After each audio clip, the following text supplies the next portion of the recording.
Hello. Check, check, check.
We sit in silence. We now return to your regularly scheduled programming.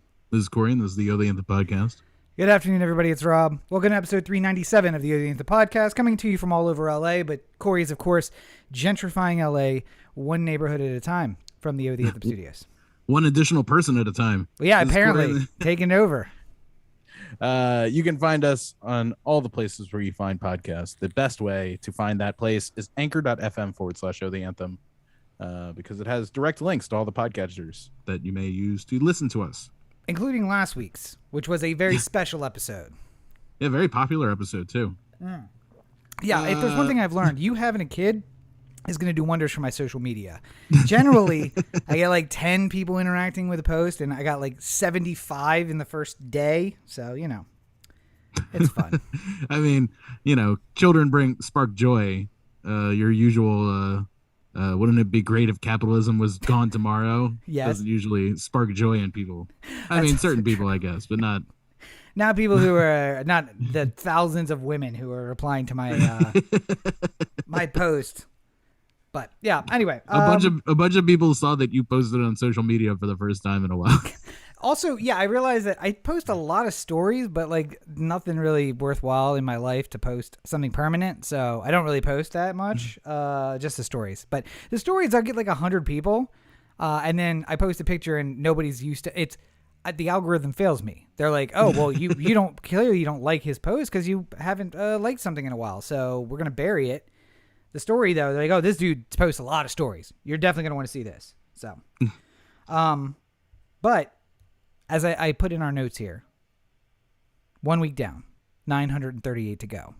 Yeah. Until you're not legally responsible. As my father said, I'm no longer legally responsible for keeping you alive. You get the first 18 years. That's all you get. Rent's due on Saturday.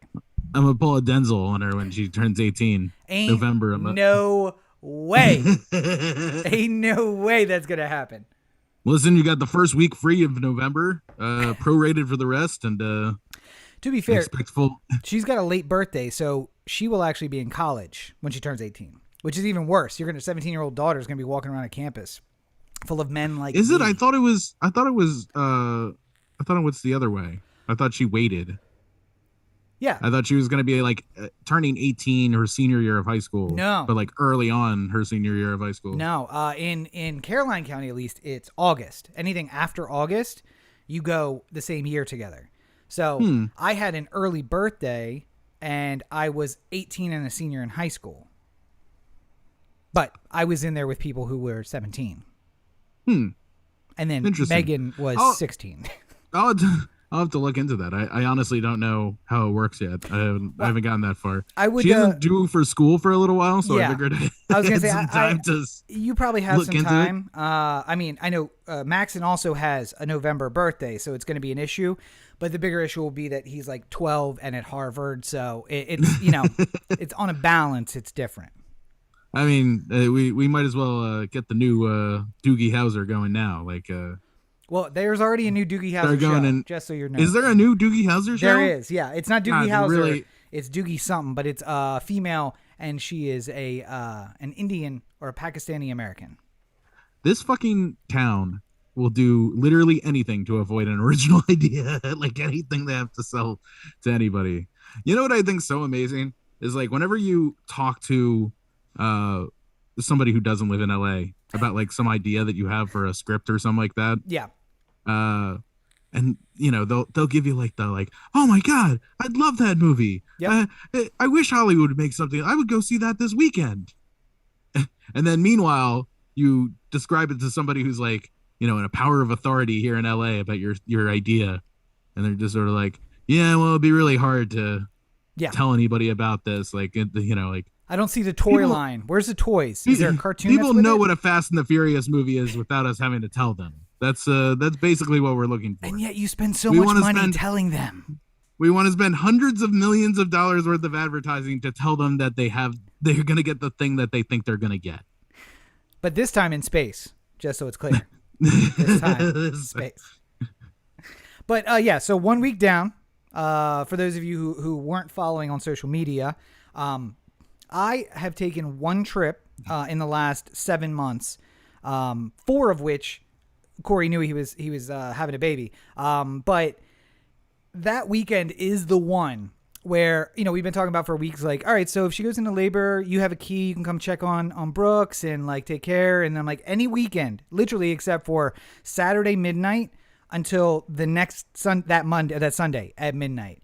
And Rachel went into labor at 3 a.m. while I was on a plane on the way to Maryland. So yeah, perfect timing. Yeah. Yep. Absolutely. And what's fascinating, just to, I don't want to, you know, give a play-by-play of all the details that had happened that day. Please do. Did she poop on the table? That's what everybody wants to know. No. Sue.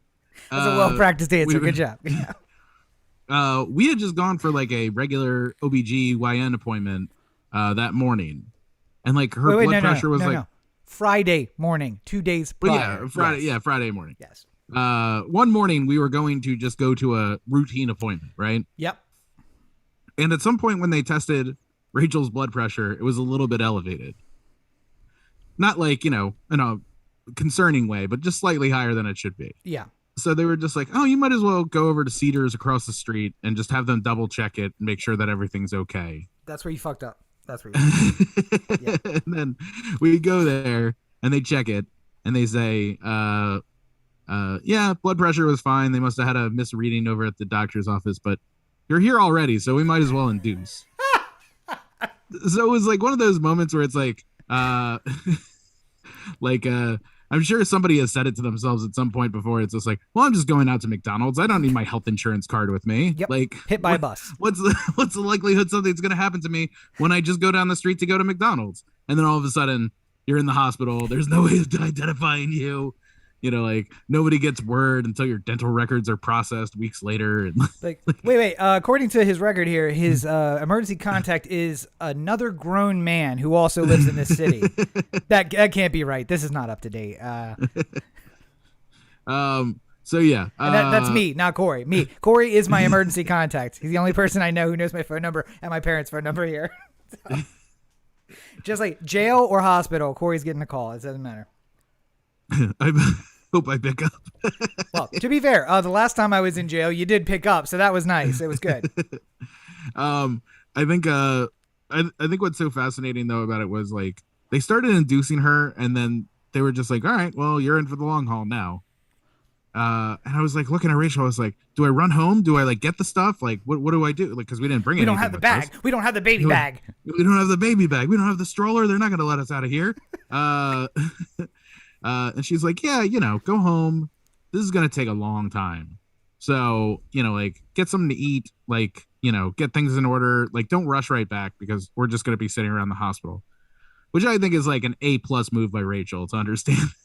Yes. I'd rather not be sitting around the hospital. Now, the F- move by Corey is that he took that as a legitimate thing that she was saying and not just, let me tell you this showed thing. Up 20 minutes before the birth. Yeah, yeah. I went home, and like I at this point it was like 5 o'clock and I hadn't eaten all day. So I picked up some sushi on the way home. And I was like, just so we're clear, your girlfriend's in the hospital having your baby. Rachel's in the hospital, yeah, induced. Yeah. Like, you know, the wheels are turning. We're not anywhere close to the climax, but The wheels are turning, and I'm just like sitting there, like watching The Good Wife, eating sushi, saying to myself, like, should I really be here right now? Or should I be hustling a bit more? Like, am I wrong? I'm picturing you having a conversation with Brooks and this, like, you actually have the chopsticks and you're eating the sushi and just like, I'll tell you what, buddy, this is the life. Nothing's ever going to change about this. Wait, was I supposed to be doing something today? I feel like I had something planned for today. I'm gonna tell you there was something wrong with your interpretation of that story. Okay. The restaurant forgot to give me chopsticks, and I had none here at the house, and I ate sushi with a fork like a goddamn heathen.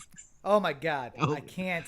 It completely ruined my sushi, bro. I was trying to relax a little bit over some sushi before childbirth, and luckily Rachel, who had been eating hospital, and I had to eat it like days. A fork. Yeah.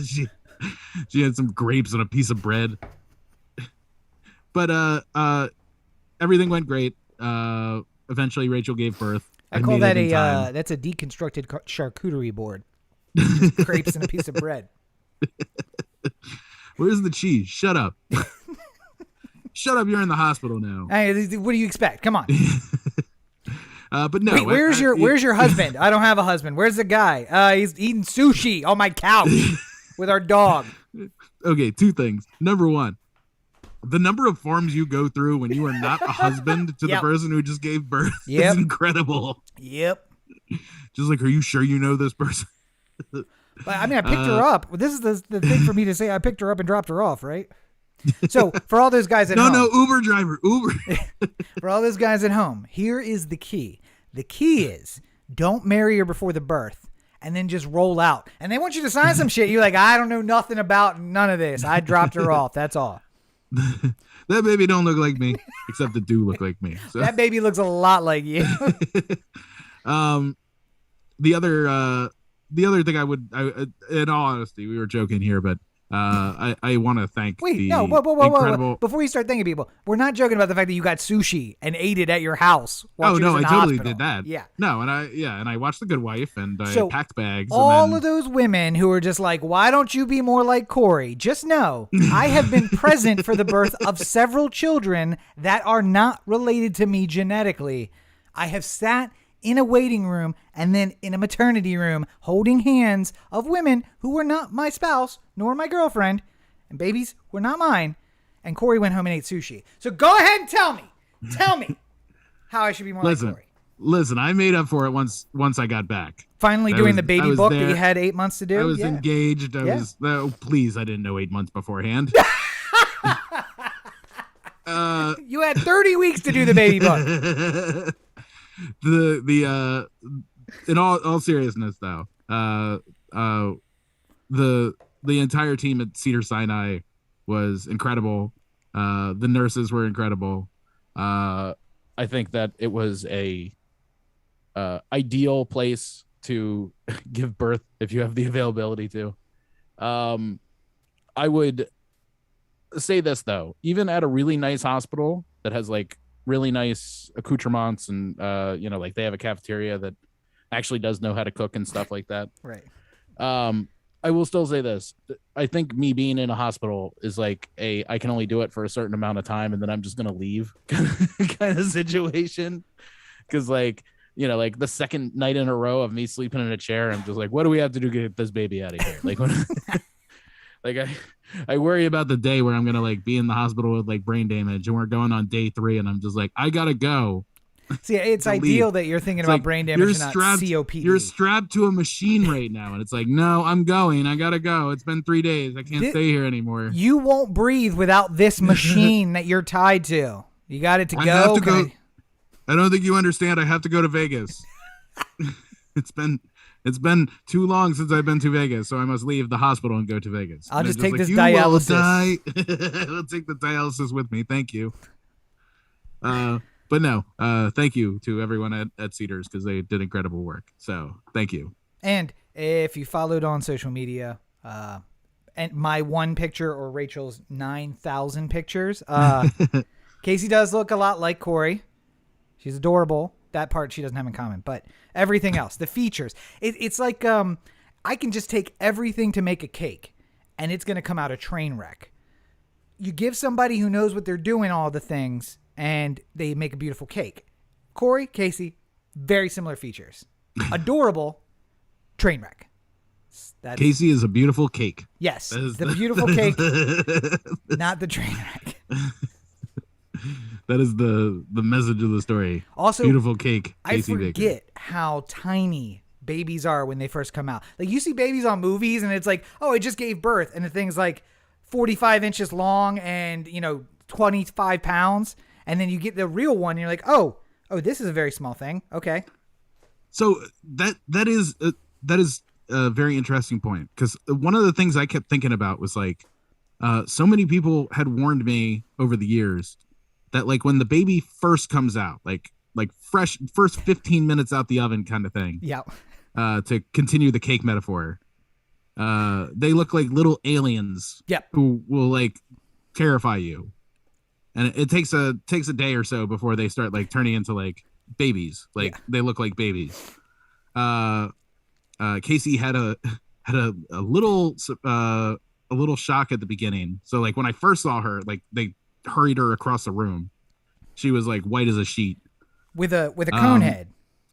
with a cone head. Yeah. And I was like, Alien baby. I was worried that I had a little alien baby. But then it took a couple minutes. I'm sure to me it felt like it took like a half hour. But eventually I could go over and see Casey laying there, and she was just like, it's like in Hollywood when you see like a baby being born in a movie, like, and then like they hand the baby to the mother for the first time, and it's like a 4-week-old infant. Yeah. That's like already developed. Like, that's sort of what Casey felt like. It was just sort of like they had a Hollywood baby there, like ready to go for like after they absconded over to the table with the pale white baby, and then all of a sudden like gave it a couple minutes, and then all of a sudden it was like a perfect Hollywood baby ready to go. This is my ideal situation. You have a kid, you're only responsible for him 8 hours max a day. After that, they got to go. You only have them here for 8 hours. I could do that. I could do that part of parenting.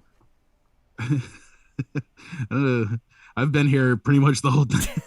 I don't know what you're talking about. So I want to wager a bet, just so everybody knows.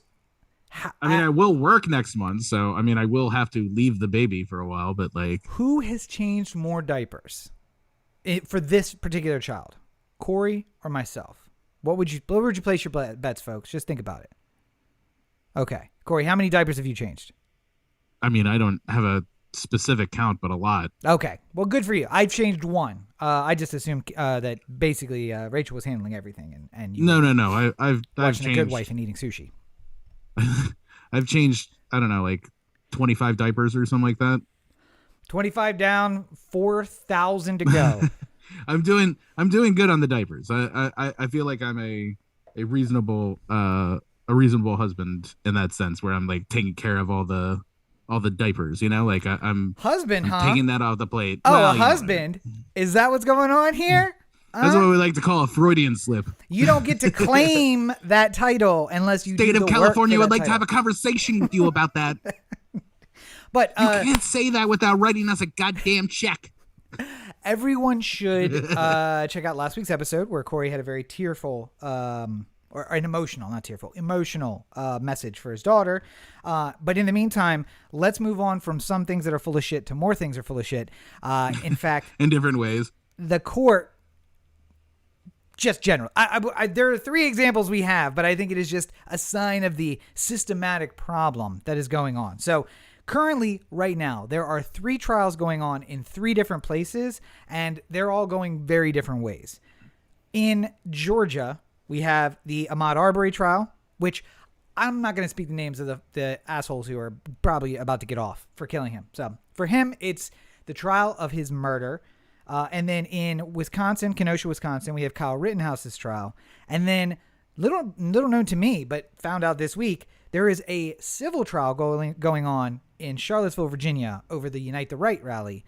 And I don't know which one of these is worse / better, but let's start with Ahmaud Arbery. Okay, yeah. I know that I don't need to know a whole lot about the trial without knowing that a appearance by Reverend Al Sharpton created quite the stir Yep. And that's pretty much telling me everything I need to know about the venue in which this trial is taking place. Um, you know, there's one of the things I think is really interesting when there's like a big trial in the court of media scrutiny, which is a lot of people don't talk about the things that really relate to how this trial is going to go, like jury selection. Mm-hmm. It's sort of covered as like we're in the week of jury selection, but not necessarily like what type of jurors are getting in, what type of jurors are staying out, like how that might Like if impact the case. You strike every person of color except for one from the jury pool. that kind of Right. thing. Yeah. Yeah, that sort of thing. Another thing that never gets talked about during coverage on TV is preemptory motions, or like sometimes it'll get talked about a little bit. Like there was a thing with the Kyle Rittenhouse trial when they were doing motions before, where they were saying they couldn't refer to any of the victims as victims. Mm-hmm. They had to be rioters. No, okay, so let I me can't just remember correct you. what the- No, you were right about that. So it was two different motions, and people keep conflating the two of them. But victimhood in a court has a legal definition. So when he is found guilty, they will then be his victims. Up until then, they are not victims. But because he's innocent until proven guilty. right. And even if he admits guilt, if he has a reason, self-defense, let's say, then they're not his victims. Because, again, victimhood has a legal definition. Now, a separate motion was for them to be able to call the people rioters and looters. And that also was granted. So don't call them victims. Do be able to call them this thing. They could also call them by their first names. They can call them, Antifa, anything that they want.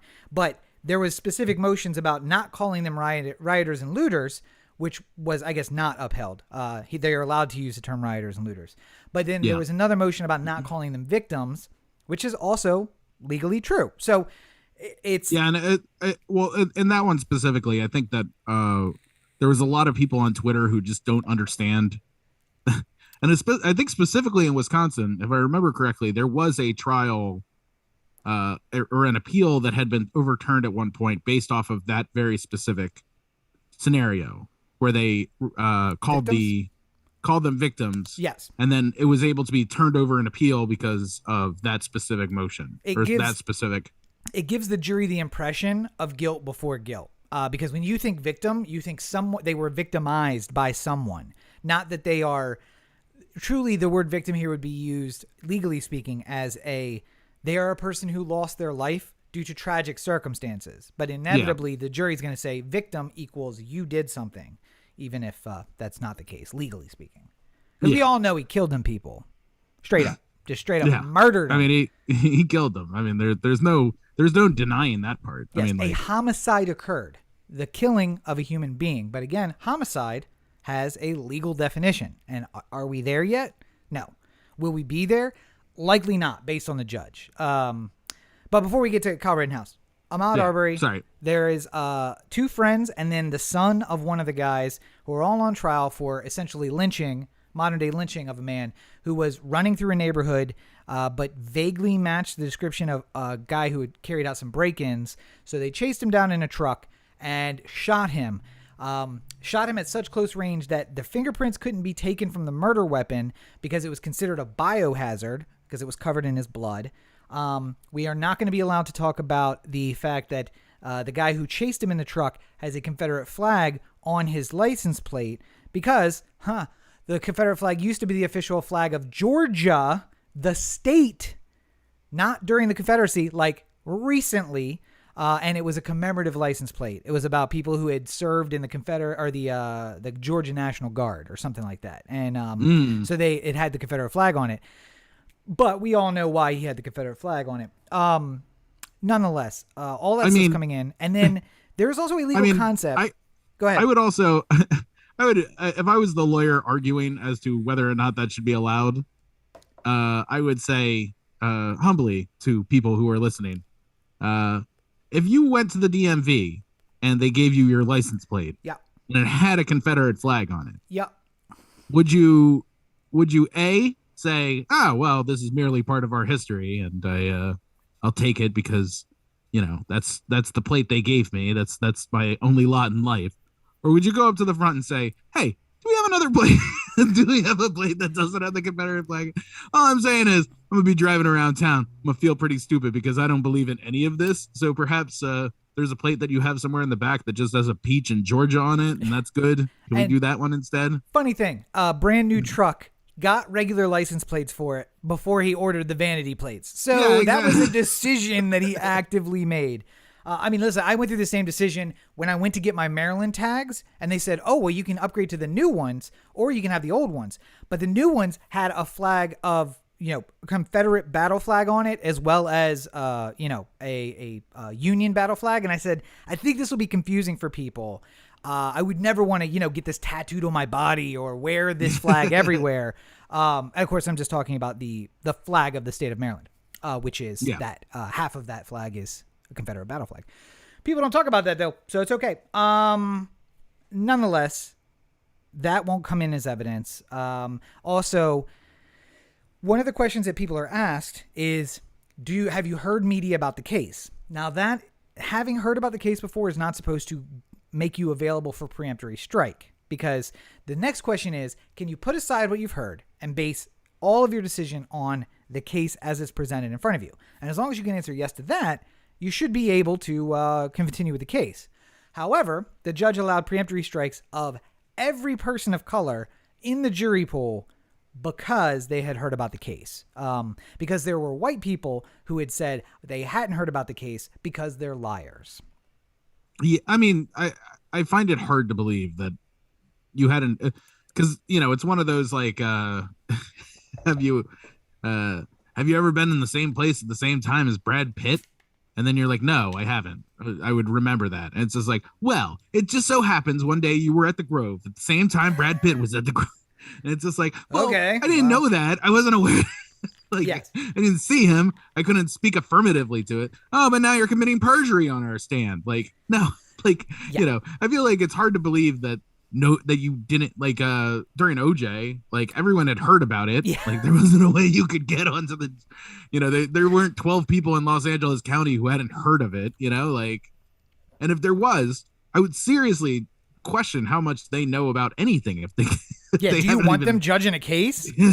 Like, and apparently, no, I don't know anything about it. I live under a bridge. Some AM radio. I'm a real troll. Some AM radio jockeys in the Atlanta area, which Cobb County is a suburb of Atlanta. That's where the trial's happening.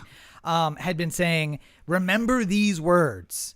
I have heard about the case, but I am able to make my independent judgment, or I have not heard about the case.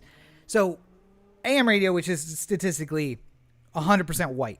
I'm just going to say it's 100%, statistically 100% white. We're telling people, just say you hadn't heard about it, or if you had heard about it, you can set it aside because you hadn't heard much. And they did. That would be my only guess is they did. That's all I can say. I mean, I don't know what will, depending on what kind of charges they can prove. None. Absolutely none. That's the I also have so little faith in a lot of DA's offices around the country. Like, some random Cobb County DA's office isn't necessarily equipped to handle a case of this kind of sensitivity. You could even argue that, like, an LA district attorney couldn't even handle something like this in a realistic fashion, something that would make you happy with the LA County commitment. LA County or like Orange County, the LA area.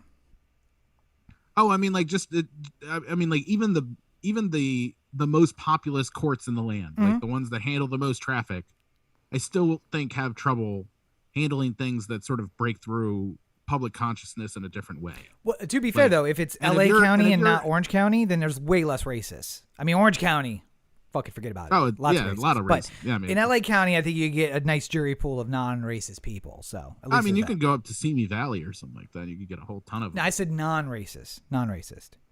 Oh, well, I thought you were talking about, I was going to say, we could just go up and get a bunch of cops in Simi Valley and we'll be fine. Absolutely not. Independent thinkers, those cops. Yes, of course. But another, we mentioned it a bit before, Kyle Rinhaus, who is the Kenosha shooter, which we can say legally he was the shooter in Kenosha, is on trial as well. And it's a funny thing. I want to think about a time when there were two nationally televised criminal cases where black men were the defendant. And I can't think of any. And not even in 94, because as we all know, OJ is not black. OJ is OJ. And I don't think it's ever happened before, which is interesting because we get to see two jurisdictions, Wisconsin and Georgia, both highly racist, and how they're handling the case. And funny thing, these defendants are getting the kind of treatment I didn't see in 4+ years of criminal defense against people. So weird. Very, very strange. But Kyle, you may have seen a young man in a suit crying on TV. And when I say that, I mean giving the actor's cry where we can clearly see it's fake, but he practiced it a lot. That would be Kyle Rittenhouse. And who said that I shot him once in the hip, and then he kept coming at me, which a doctor described, if you shoot someone in the hip, they will collapse in whatever direction they're traveling. So what he said is, I was allowed to shoot him 4 more times, one in the back, because I shot him in the hip, and then he kept coming at me. And then there's video of him shooting a guy, circling around, and then checking on the guy he shot, and then running away. Just there's so much that's not going to come into this trial because the pre-trial motions got so much of it out. But I'm just going to say this. Generally, as a rule, if you have a Proud Boy testifying on your behalf at your trial, you're on the wrong side of history. I mean, here's what really flabbergasts me about this trial. Number one, I know that there seems to be a humongous differentiation between the way that people who are on Twitter a lot are experiencing this trial. Maybe. Day long or what are experience just out of fairness to the judge, who I don't know. He's somewhere in between the two, right? Yeah, he's not, because he doesn't know how to use a fucking phone. So clearly he's not on Twitter a lot. Let's split the difference, right? Between how awful Twitter thinks he is and how reasonable people who seem to be watching the trial all the time think he is. Okay. Which is generally seemed to be the big, huge divide I've seen between the way people are reacting to him. There are a lot of things here that I feel like are things I don't see in a lot of trials. Usually you don't see somebody going up and defending themselves on the stand unless it's like unimpeachable evidence that only they would be able to speak to. If you are making a self-defense claim, you have to go up, though. Oh, do you? Yes. Oh, okay. Well, no, I mean, you don't have to, but like it's hard to make a self-defense claim, which involves your state of mind and you feeling threatened without testifying to those things. Otherwise, it's very difficult to get that evidence in. So, yeah, I mean, very fair point. I was going to say, I didn't even think about that because anytime you see somebody on the stand themselves, usually it means they're losing. Yes. Yet, and it's an emotional plea to the jury.